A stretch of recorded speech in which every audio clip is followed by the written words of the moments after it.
আসসালামু আলাইকুম। আজকে আমাদের কাছে একটি সিআরটি টিভির সার্কিট একজন টেকনিশিয়ান ভাই নিয়ে এসেছে। তো এই সার্কিটটিতে যে সমস্যাটি নিয়ে তিনি আমাদের কাছে এসেছেন, সার্কিটটিতে সাউন্ড আছে কিন্তু আলো নেই।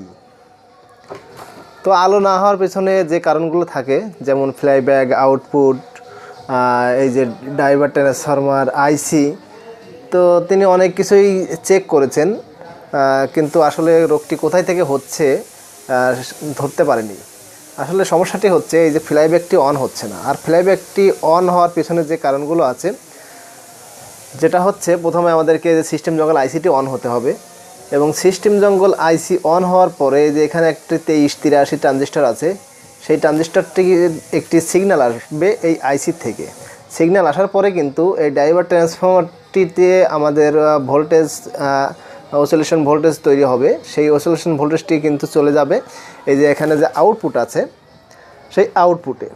আর আউটপুট দিয়ে এই যে ফ্লাইব্যাগে যখনই যাবে, কানেকশনটি যাবে আউটপুট অন হয়ে, তখনই কিন্তু ফ্লাইব্যাকটি অন হবে। আর ফ্লাইব্যাকটি যখনই অন হবে, এই ফ্লাইব্যাক থেকে কিন্তু আমাদের এই যে পিকচার টিউবের যে হিটার ভোল্টেজ আছে বা 180 ভোল্টেজ আছে, সেগুলো কিন্তু এই ফ্লাইব্যাক থেকে বের হবে। তো এই হলো প্রসেস বা এই হলো সিস্টেম, এইভাবে টিভিতে আলো আসে। তো আজকের এই সার্কিটে কেন আলো আসছে না, কোথায় সমস্যা, সেই কাজটি দেখানোর চেষ্টা করব। আশা করছি কাজটি যারা নতুন কাজ শিখতেছে এবং যারা অনেক দিন ধরে কাজ করে, তাদের সবার জন্যই কাজটি প্রয়োজন, মানে বোঝার মতো হবে। এই কাজটি যেহেতু একজন টেকনিশিয়ান নিয়ে এসেছে, সে বুঝতে পারেনি, সেই টেকনিশিয়ানটিও কিন্তু অনেক দিন ধরে কাজগুলো করে। তো দেখতে থাকুন, আশা করছি ভালো লাগবে। আমি সার্কিটটি উল্টিয়ে নিচ্ছি এবং কিছু ভোল্টেজ পরিমাপ করব। ভোল্টেজ পরিমাপ করে দেখব আমাদের টিভির প্রবলেমটি কোথায় থেকে হচ্ছে। তো এই হলো আমাদের পুরো সার্কিট বোর্ডটি। সার্কিট বোর্ডটিতে আমি প্রথমে দেখে নেব এই যে আমাদের এই চপার থেকে ভোল্টেজ বের হয়ে ফ্লাইব্যাক পর্যন্ত এবং আউটপুট পর্যন্ত ভোল্টেজগুলো আছে কিনা, পাশাপাশি এই যে চ্যানেল বক্স বা টিউনার বক্সে ভোল্টেজ যাচ্ছে কিনা, আইসিটি অন হচ্ছে কিনা, এখানে ডাইভার ট্রান্সফরমারে ভোল্টেজ যাচ্ছে কিনা। এই ধরনের ভোল্টেজ পরিমাপের মাধ্যমে কিন্তু আমাকে বুঝতে হবে যে কোথায় আসলে সমস্যা বা কোন ভোল্টেজটি মিসিং। সিআরটি টিভি বা এলইডি টিভি যে কাজগুলোই করি না কেন, আমাদেরকে জানতে হবে কোথায় কত ভোল্টেজ থাকে, কোথায় কত ভোল্টেজ যাবে। এই ভোল্টেজগুলো যদি আমাদের জানা থাকে বা কিভাবে ভোল্টেজগুলো তৈরি হয়, তাহলেই কিন্তু কাজগুলো সহজ হয়ে যাবে।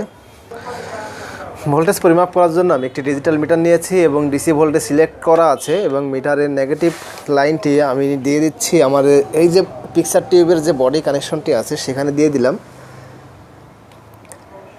এবং ভোল্টেজ আমি পরিমাপ করে দেখব। এসি প্লাগটি আমি কারেন্টে দিয়ে নিলাম। ভোল্টেজ দেখাচ্ছে 130 ভোল্ট। এটি একটি মাইওয়ানের ব্যান্ডেজ সার্কিট। আর এখানে এক্সট্রা পাওয়ার কেএলওয়াই লাগানো আছে। এখানে এই বি প্লাসের যে ভোল্টেজটি এখানে অবশ্যই বেশি দেখাবে, কারণ হচ্ছে অরিজিনাল এসটিআর দিয়ে করা ছিল এই সার্কিটটি। আর ভার্টিক্যাল আমরা দেখতে পাচ্ছি 22 ভোল্ট আছে। ভোল্টেজ আর একটু বাড়ালেও আমার মনে হয় সমস্যা হবে না। 7 ভোল্ট পাচ্ছি আমি। আমাদের রেগুলেটর যে ভোল্টেজগুলো 8 ভোল্ট 5 ভোল্ট বাইর হয়েছে সেই লাইনে। এখানে 12 ভোল্ট থাকার কথা ছিল। আর সাউন্ড আইসিতে পাচ্ছি 11 ভোল্ট। এখানে পাচ্ছি আমি 12 ভোল্ট।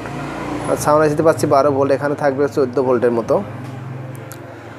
তো যাই হোক, যেহেতু অরিজিনাল পাওয়ার করা নেই, ভোল্টেজটি যদি আমাদের বাড়ানো লাগে আমরা প্রয়োজন সাপেক্ষে বাড়িয়ে নেব। এখন আমি দেখে আসি কোথায় থেকে টিভিটা অন হচ্ছে না কেন। আসলে যে ভোল্টেজ আছে এই ভোল্টেজে অন হওয়ার কথা না, তারপর আমি দেখব আসলে সমস্যাটি কোথায় থেকে হচ্ছে। দেখুন বি প্লাসে কিন্তু 134 ভোল্ট দেখাচ্ছে এবং আউটপুট পর্যন্ত 133 ভোল্ট দেখাচ্ছে। এখন যদি আমি ডাইভার ট্রান্সফরমার দেখি, 13 ভোল্ট দেখাচ্ছে, এই পাশে 13 ভোল্ট দেখাচ্ছে। তারপর আমি যদি টিউনার বক্সে দেখি, টিউনার বক্সে 5 ভোল্ট আছে কিনা। টিউনার বক্সে আমি দেখতে পাচ্ছি 4.4 ভোল্ট দেখাচ্ছে। টিউনার বক্সে ভোল্টেজ এসে গেছে। আর টিভিতে যেহেতু সাউন্ড আছে তাহলে আমাদের এই আইসিটিও অন হয়েছে। সাউন্ড যদি না থাকতো আমরা বুঝতাম যে এই জঙ্গল আইসি থেকে এই সাইডে কোনো প্রবলেম আছে, আমরা পরিমাপ করে দেখতাম। যেহেতু সাউন্ড আছে, চ্যানেল চেঞ্জ হচ্ছে, এর থেকে আমরা বুঝতে পারছি সিস্টেম কাজ হচ্ছে। তো আমরা ভোল্টেজটা পেয়েছি হচ্ছে ড্রাইভার ট্রান্সফরমারে ভোল্টেজটি আমি পরিমাপ করে দেখেছি 14 ভোল্ট এখানে দেখাচ্ছে, আর এই পাশটায় দেখাচ্ছে 13 ভোল্ট, 13.36, আর এখানে 14.2। তো ভোল্টেজ কিছুটা ডিফারেন্স আছে এখানে, আর ডিফারেন্স আছে বিধায় আমি বুঝতে পারছি যে আমাদের এই ড্রাইভার ট্রান্সফরমারটা কিন্তু কাজ হচ্ছে। যদি সেম ভোল্টেজ থাকতো তাহলে বুঝতাম যে আমাদের ড্রাইভার ট্রান্সফরমারটি কাজ করছে না। তো আমার মনে হচ্ছে ড্রাইভার ট্রান্সফরমার পর্যন্ত কাজ হচ্ছে, সেই জন্য আমি এই যে আউটপুটের যে লাইনটি আছে সেই লাইনটি আমি খুলে এখানে একটি ইন্ডিকেটর বাল্ব লাগাবো, লাগিয়ে দেখব ড্রাইভার ট্রান্সফরমার থেকে অসোলেশন হচ্ছে কিনা। আর আরেকটি জিনিস আমি দেখে নিচ্ছি, সেটা হচ্ছে আমাদের ফ্লাইব্যাকটি অন হচ্ছে কিনা। এখানে দেখুন 180 ভোল্ট বাইর হবে, 128 ভোল্ট দেখাচ্ছে, 180 ভোল্ট কিন্তু নাই। তারপরে এখানে আমাদের এসি ভোল্ট বের হবে 4 ভোল্টের কাছাকাছি। তো আমি মিটারটি এসি ভোল্টে সিলেক্ট করে নিচ্ছি।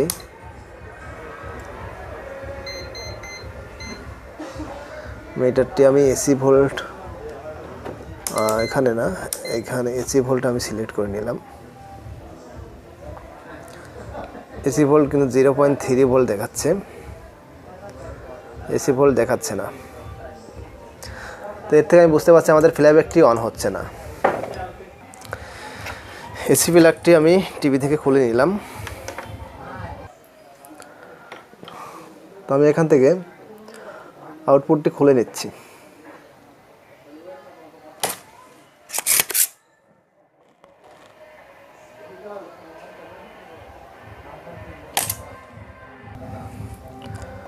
ড্রাইভার ট্রান্সফরমারের একটি পিন আমি খুলে নিচ্ছি।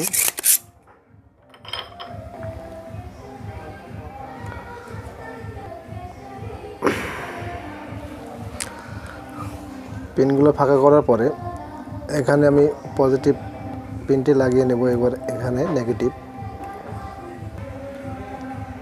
আমরা একটা ইন্ডিকেটর বাল্ব লাগিয়ে নিয়েছি আমাদের ড্রাইভার ট্রান্সফরমারে, এবং এসি প্লাগটি ইন করে দেখব যে বাল্বটি জ্বলে কিনা।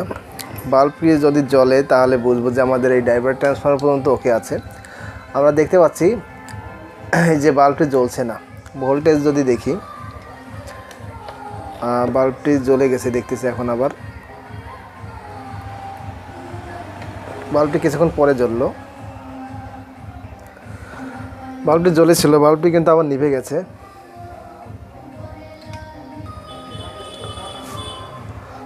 বাল্বটি জ্বলে আবার নিভে যাওয়ার কারণ আমি দেখছি যে এখানে ভোল্টেজ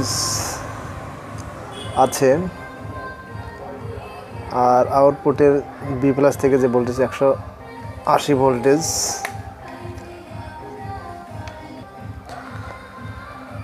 বাল্বটি জ্বলছে আবার নিভে যাচ্ছে। টিভিটা অফ করে নিলাম এবং বাল্বটি খুলে আমি দেখব আউটপুটটি ঠিক আছে কিনা। পরিমাপ করার জন্য আমি একটি অ্যানালগ মিটার নিয়েছি। মিটারটি আমি X100-এ সিলেক্ট করে নিচ্ছি। X100-এ সিলেক্ট করে নিয়েছি এবং আউটপুটটা আমি পরিমাপ করে দেখব। আউটপুটটি শর্ট দেখাচ্ছে, সব দিক দিয়ে শো করছে। আউটপুটটি আমি খুলে আরেকটি আউটপুট লাগিয়ে নিচ্ছি।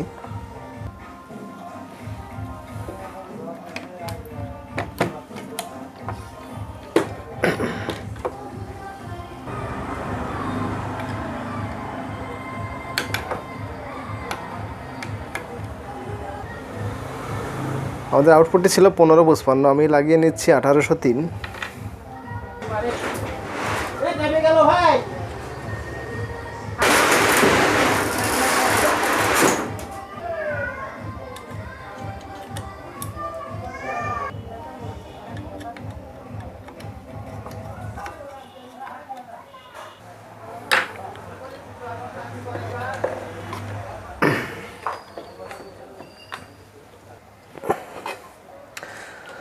যেহেতু আউটপুটটি শর্ট পেয়েছি, আউটপুটটি সোল্ডারিং করে নিচ্ছি।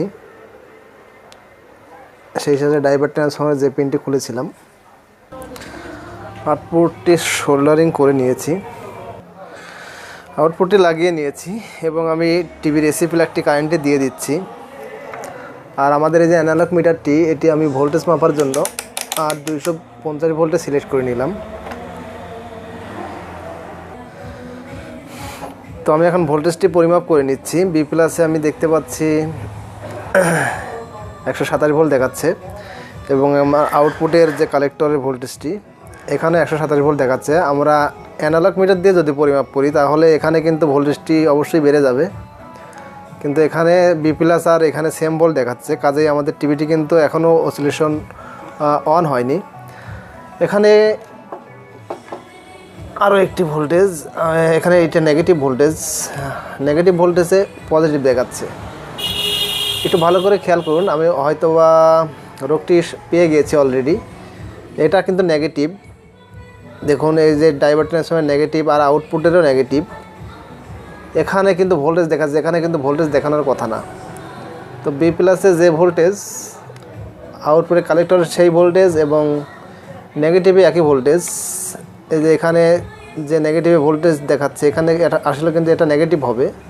তো এই নেগেটিভের কানেকশনটি এখান থেকে এখানে সম্ভবত একটি রেজিস্ট্যান্স ব্যবহার করা হয়েছে। দেখুন এখানে নেগেটিভ, এখান থেকে এখানে একটি রেজিস্ট্যান্স ব্যবহার করা হয়েছে। তো আমার মনে হচ্ছে এই সমস্যার জন্যই টেকনিশিয়ানটি বুঝতে পারেনি যে এটা নেগেটিভটা পাচ্ছে না কেন। যেহেতু আউটপুটটি আমরা শর্ট পেয়েছি, আউটপুটটি শর্ট হওয়ার কারণে এই যে আমাদের বি প্লাসের ভোল্টেজের সাথে আউটপুটটি শর্ট হওয়ার কারণে নেগেটিভের সাথে যে এখানে একটা রেজিস্ট্যান্স দিয়ে এই নেগেটিভ দেওয়া হয়েছে। তো শর্ট হওয়ার কারণে এই রেজিস্ট্যান্সটি হয়তো বা কেটে গিয়েছে। আমি রেজিস্ট্যান্সটি খুলে দেখছি। টিভিটি অফ করে নিলাম আবারও।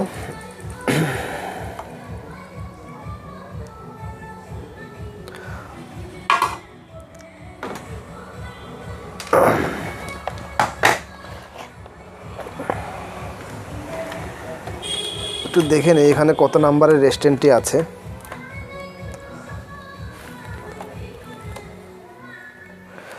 তো আমি দেখতে পাচ্ছি এখানে 2.2 ohms একটি রেজিস্ট্যান্স আছে, 2 ওয়াট। তো এই রেজিস্ট্যান্সটি এই পাশে নেগেটিভ আছে, এই পাশে নেগেটিভ দেখাচ্ছে না।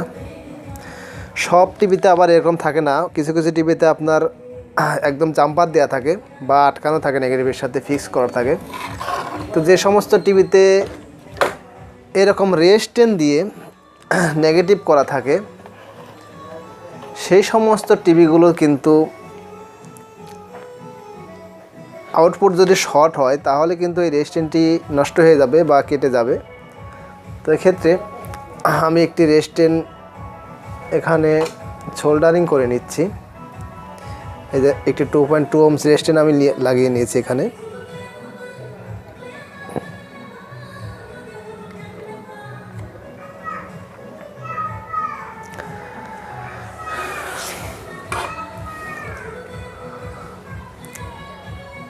এবারে আমি টিভিতে পাওয়ার সংযোগটি দিয়ে দেখব। আর দেখার আগে কিছু সেফটির বিষয় আছে।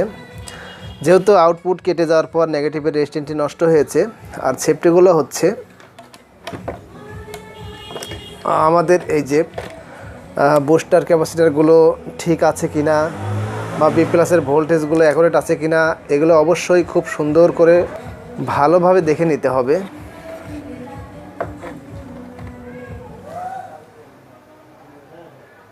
তো আমি বুস্টার এবং ভোল্টেজগুলো সব কিছু চেক করে নিয়েছি। আর বুস্টার ভোল্টেজগুলো যদি চেক করে না নেই তাহলে কিন্তু আমাদের অসিলেশন বেড়ে গিয়ে হাই ভোল্টেজ হয়ে কিন্তু আমাদের পিকচার টিউবটি নষ্ট হয়ে যেতে পারে। এদিকে অবশ্যই খেয়াল রাখতে হবে।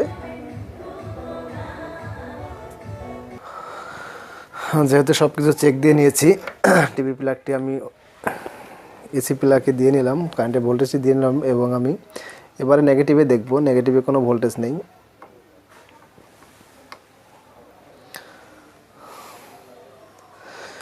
নেগেটিভে আর কোনো ভোল্টেজ দেখাচ্ছে না, দেখুন আমি দেখতে পাচ্ছি, এবং আউটপুটে কালেক্টরে আমি ভোল্টেজ দেখতে পাচ্ছি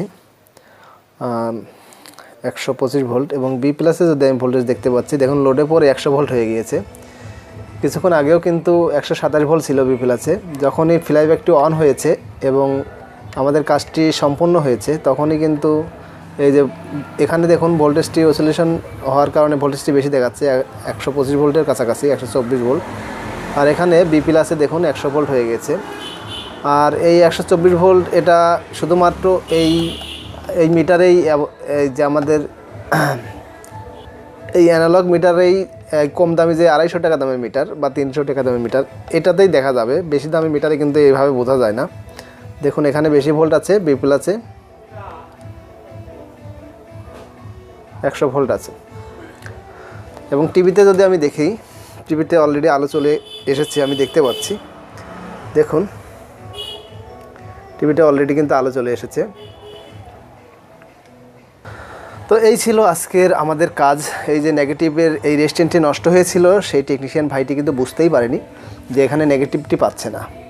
আসলে নেগেটিভটি সাধারণত বেশিরভাগ টিভিতেই ফিক্সড থাকে। এই নেগেটিভ আর এই নেগেটিভ অ্যাডজাস্ট থাকে, রেজিস্ট্যান্স খুব কম টিভিতে ব্যবহার করা হয়। তো এখানে রেজিস্ট্যান্স ব্যবহার করা হয়েছে, আর আউটপুট শর্ট হওয়ার কারণে রেজিস্ট্যান্সটি নষ্ট হয়ে গিয়েছে। তো এই ছিল আজকের কাজ। আর এই ধরনের কাজের কারণে আমাদের নতুন টেকনিশিয়ান বা অনেক দিন ধরে কাজ করছে এই ধরনের অনেক টেকনিশিয়ান কিন্তু অনেক সমস্যা পোহায় বা কাজ সহজে করতে পারে না। তো আশা করছি যাদের জানা ছিল না কাজটি তাদের উপকারে আসবে। ভালো লাগলে অবশ্যই একটি লাইক দিতে ভুলবেন না, সেই সাথে কমেন্টে আমাদেরকে জানাবেন ভিডিওটি কেমন হয়েছে। পরবর্তীতে এ ধরনের আরও ভিডিও পেতে সাবস্ক্রাইব করে আমার চ্যানেলের সাথেই থাকুন। আজকের মতো এখানেই বিদায় নিতে হচ্ছে।